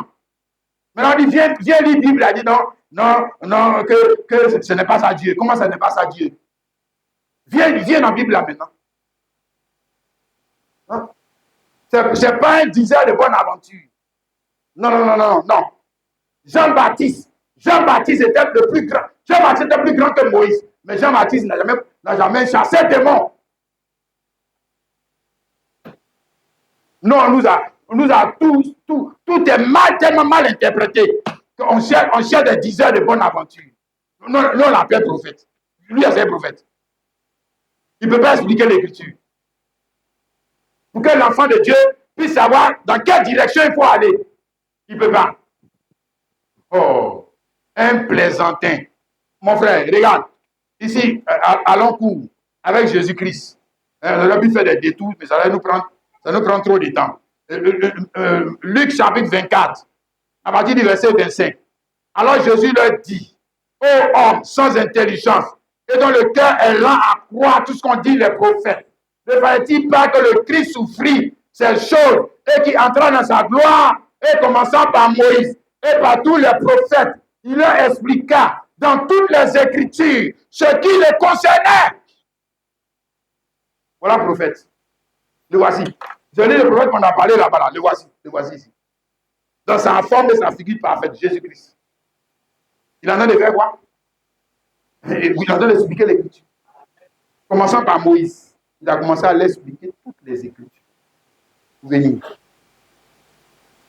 Voilà. Le seul prophète. Qui peut expliquer la prophétie? Qui peut expliquer la parole de Dieu si ce n'est Dieu lui-même? Aïe. Nous avons menti, quoi. Aïe. Qui peut expliquer la parole de Dieu si ce n'est pas Dieu lui-même? Qui? Bon, maintenant, quand il explique la parole, là, il doit expliquer ça en tant que qui? Prophète.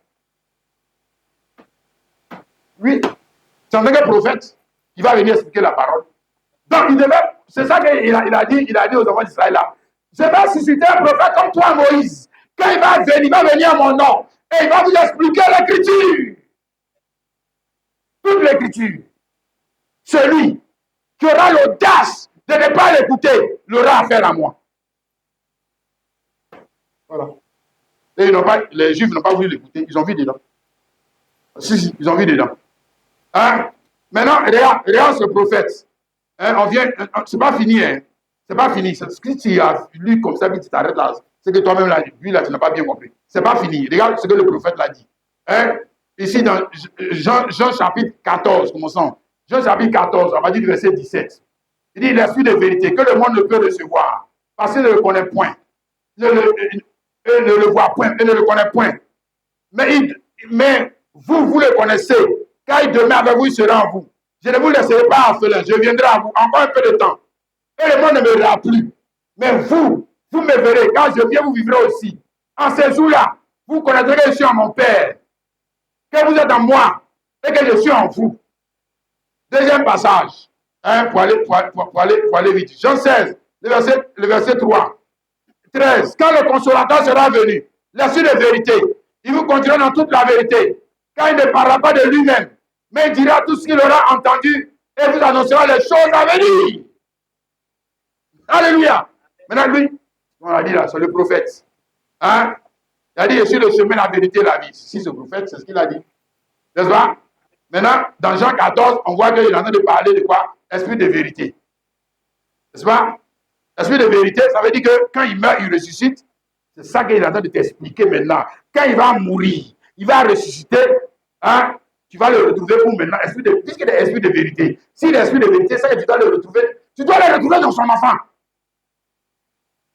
Oui, c'est là-bas que tu dois le retrouver. Et c'est là-bas que tu dois l'écouter. Oui. C'est là qu'il va c'est maintenant qu'il va commencer à te révéler la vérité. C'est ça qu'on a dit dans Jean 16, le verset 13. Quand le consolateur sera venu, l'esprit de vérité, il vous conduira dans toute la vérité. Il voyait Jésus, non? Les disciples voyaient Jésus, non? Ils le connaissaient? Ils le connaissaient? Jamais. Jamais. Jamais. Il pouvait prêcher cette parole? Jamais. Hein? Donc, quand lui, il meurt, il ressuscite, et qu'il devient esprit de vérité, esprit, ça veut dire qu'il doit posséder un homme. Il doit posséder une femme. C'est ce que esprit veut dire. Hein? Ce n'est pas homme de vérité, c'est esprit de vérité. Hein? Bon, maintenant qu'il devient esprit de vérité, c'est là qu'il dit que quoi? Il va les conduire dans toute la vérité, mais la vérité relative à quoi? Relative à ce qu'il avait déjà dit. C'est relatif à ce qu'il avait déjà dit. Maintenant, il dit, il vous annoncera les choses à venir. Maintenant, relatif au quoi? À ce qui est à venir. Donc, relatif, ce qui est passé là, je vais vous dire la vérité. Donc, ma mort, ma résurrection. Alléluia. Oui, moi-même, mon nom, c'est ça? Tout ce que je vous ai enseigné, je vais vous dire la vérité maintenant. Ça veut dire qu'avant, je ne vous disais pas la vérité. Je vous parlais sous forme de quoi? Parabole. Maintenant, quand je meurs, je ressuscite et je rentre dans Paul, je rentre dans Pierre, je rentre dans Branham, je rentre dans Kwaku Daniel, je rentre dans ces gens. Je vais vous dire la vérité. Je vais vous dire la vérité. C'est toujours lui. C'est qui? Le prophète. Jésus-Christ. Qui peut interpréter cette parole? Qui? Alléluia. Donc, en tant qu'esprit de vérité, il est dans son corps qui est l'église pour faire quoi? Pour accomplir le reste des Écritures. C'est ce que ça veut dire. Esprit de vérité est relatif à la vérité. La parole est la vérité. Ok? Donc, esprit de vérité dans un homme, maintenant cet homme, lui va venir vers l'écriture, et puis maintenant, il peut mettre le puzzle bien. Il peut bien arranger. Il peut bien, quand il arrange bien, et puis te donne, tu vois ça clair. Mais qui peut faire ça? Jésus-Christ. Jésus-Christ. Alléluia. C'est pour ça le dernier service dont nous sommes en train de parler, c'est prophète. Hein? Prophète dans son corps qui est l'église. Alléluia. Pour accomplir le reste des Écritures. Amen. Pour que les hommes et les femmes dans le jour puissent connaître réellement Jésus-Christ ou la parole de Jésus-Christ ou la prophétie relative à Jésus-Christ dans leur jour. Dans leur jour. Ils n'ont pas besoin de dire, si les apôtres étaient là, si Branham était là, si Paul était là, ils n'ont pas besoin de ça. Ils ont besoin seulement de quoi? De l'esprit de vérité. Ce n'est pas Branham qu'il faut ramener à la chair. C'est l'esprit de vérité. Si. Même quand vous va mourir, il va partir. Oui. Mais l'esprit de vérité, lui ne va pas. Il ne peut pas prendre pour partir. Ce n'est pas possible. Ça, ce n'est pas possible. L'esprit de vérité, lui, il est toujours là. Alléluia. Pour conduire l'église dans la vérité. Et les gars, ils sont en train de vous mentir. Les gars, ils sont en train de vous mentir. Les gars, ils sont en train de vous mentir. Non, parce que la vérité vient pour faire quoi? La vérité vient pour confirmer le mensonge. Non, la vérité vient pour te dire que lui, il est en train de te mentir. C'est ce que ça veut dire. Quand on dit la vérité, là, tu vas voir que lui, là, il mentait.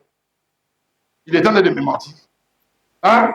Donc, confirmer la parole. C'est pour ça que dans Apocalypse 10, le verset 7. Apocalypse 10, le verset 7, il a dit quoi? Qu'à la voix du 7e ange, quand il sonnerait de la trompette, mais qu'au jour de la voix du 7e ange, quand il sonnerait de la trompette, le mystère de Dieu s'accomplirait comme il a annoncé à ses serviteurs les prophètes. Donc le mystère de Dieu s'accomplit. On parle encore ici d'accomplissement, alors que Jésus est déjà mort à la croix. Jésus est déjà mort, il est ressuscité. Mais pourquoi on parle encore d'accomplissement? C'est ce que je l'ai dit, non? Parce qu'après sa mort, sa résurrection, l'esprit de vérité, Jésus-Christ, vient dans des hommes et des femmes pour continuer d'accomplir l'écriture. L'écriture. Alléluia. Afin que la foi vienne toujours de quoi? De ce qu'on entend. C'est-à-dire quelqu'un qui prêche. Toujours quelqu'un qui prêche, c'est le principe. Le principe, c'est cela. Donc, quelqu'un qui prêche et qui révèle Dieu dans le jour. Et quand l'homme ou la femme reçoit cette parole, il ne reçoit pas seulement un homme, il reçoit Dieu dans le jour. Amen. Et puis, il rentre aussi dans le mystère. Apocalypse 3, le verset 22, c'est ça qu'il a dit, non? Hein, que celui qui a des oreilles entend ce que l'esprit de vérité, il faut ajouter ça. Esprit de vérité dit aux églises. Donc, esprit de vérité dit aux églises, ça veut dire qu'il y a là quelqu'un qui prêche. Alléluia. Et c'est quelqu'un qui prêche, il doit être habité, animé par l'esprit de Christ. Amen. Dans le jour. Tu vois dans le frère et la soeur. Amen. Dans l'esprit de Christ, dans le jour où les prophètes. C'est ça, non? Le frère et la soeur. Amen. Donc, le seul prophète qui peut passer du physique au spirituel, c'est Dieu. C'est Dieu, lui. L'éternel physique, fils de Dieu. OK? Maintenant, quand il meurt, il ressuscite, il devient quoi? Le père, hein, de son organisation de prophète ou de porte-parole. Alléluia. Vous faites entendre la voix de Dieu dans les jours aux hommes. Vous l'avez dit, n'allez pas dans cette direction. Allez dans cette direction. C'est ça? C'est pour ça qu'ils sont sur la terre. Tu comprends, mon frère, ma soeur? Ce n'est pas vous parler de cacao. Vous parlez de politique. Vous parlez de la voix de leur Père. Si, c'est pour ça qu'ils sont sur la terre. Il y a une seule raison pour laquelle ils sont sur la terre. Bon, maintenant, ils peuvent faire les choses secondaires. Mais ça, ce sont les choses secondaires. Mais ce n'est pas la raison, ce n'est pas leur raison d'être. Ce n'est pas leur raison d'être. Ce n'est pas leur raison d'être. C'est pas qui va être président en Côte d'Ivoire. Non, on ne veut pas l'autre là. On veut lui là. On ne veut pas celui-là. On ne veut pas tel là. On ne veut pas d'autre. Ce n'est pas ta raison d'être. Ta raison d'être, c'est quoi? Porte-parole. C'est la voix du Père sur la terre. Alléluia. Faire entendre la voix de Dieu aux hommes et les avertir. Et si tu ne le fais pas, c'est toi qui auras problème. Et si tu ne le fais pas, c'est toi qui auras problème d'être. Mon frère chrétien, ma soeur, c'est ça, c'est ça, c'est ça la parole. Notre Père qui est au ciel, que ton nom soit sanctifié, parce que maintenant, tu vois, non, quel est le nom? C'est-à-dire, quel est le nom même qui me met en marche? Quel est le nom qui me fait servir Dieu? Le nom de Jésus-Christ. Donc, je suis devenu maintenant un panneau indicateur. Je suis devenu maintenant quelqu'un qui fait la publicité. Le nom de qui? Hein, du nom de boisson. Si, du nom de la voiture. Si, du nom de Bill Gates. Tu as vu Bill Gates? C'est un homme d'affaires. C'est un homme de et Jésus-Christ. Si Bill Gates, lui, il a fait, il a eu beaucoup d'argent. Et Jésus-Christ. Il ne mérite pas qu'on parle de lui. Lui n'a rien fait. Hein? Tu as vu tel politicien, il a fait ci, il a sorti son peuple de la galère. Nous, c'est les gens comme ça, on aime. Tu as vu nos ancêtres. Ceci, c'est là. Nous sommes les panafricanistes. Nous sommes les panafricanistes. Si l'ancêtre qui est mort, je ne sais même pas même si c'était un PD ou bien quoi que ce soit, mais Jésus-Christ. Et Jésus-Christ. Maintenant, toi, tu es son enfant. Tu es son enfant. Et tu ne te soucies pas. Et tu ne te soucies pas de parler de lui. Alors que tu as la prophétie. Alors que tu dis que tu es son représentant. Sur cette terre des hommes. Quelle est ta raison d'être? Il t'a montré ça dans la prière Notre Père qui est aux cieux. Il t'a montré ça dans la prière Notre Père qui est aux cieux. Mieux, il t'a montré ton espérance. Ton espérance n'est pas terrestre. monsieur, ton espérance est céleste. Maintenant, si tu... Bon, c'est comme ça qu'on devient comme les païens. Ils ont une espérance terrestre, comme les Poutine, hein, les Donald Trump. Maintenant, là, on va jeter bombe sur les Ukrainiens. Puisque l'espérance est terrestre. On se bat pour prendre la terre. Qu'est-ce que tu crois? Quand l'espérance est terrestre, on fait quoi? Tu crois qu'on fait quoi? Si on tue les gens, on prend la terre. Pour prendre. Mieux, je suis le plus fort. Je le frappe, je prends sa femme. Si je la convoite, oui. Ça, c'est mon espérance. Mon combat, c'est ça. C'est ça que je crois que ça va me rendre heureux. C'est ce que j'ai fait. Mais notre Père qui est aux cieux, on demande d'abord l'espérance. L'espérance. L'espérance est devenue céleste. L'espérance des enfants est devenue céleste. Or, avant, l'espérance des enfants était terrestre. Maintenant, l'espérance est devenue céleste. L'espérance est relative à un Père céleste. L'espérance est relative à un trône céleste. L'espérance est relative à un royaume céleste que nous soupirons. Oh mon Dieu, fais que ton royaume vienne sur terre. C'est ça? C'est ça ton combat? Que ce royaume vienne sur terre. Hein? Que ton règne vienne. Que ton règne vienne. Oh mon Dieu, que ton règne vienne.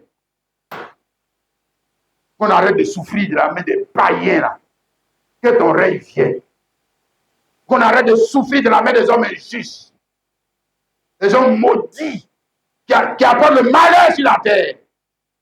Oh, que ton règne vienne. Et que ta volonté soit faite sur la terre comme au ciel. Comme au ciel. Parce que les enfants eux-mêmes sont les acteurs dans ce combat, dans cette lutte, pour amener le règne du Père Céleste sur la terre. Alléluia. Ce sont le règne du Père Céleste. Ils ne sont rien. Ils ne sont rien. Leur gloire, leur espérance, leur bourgeoisie, leur élévation est relative à un règne.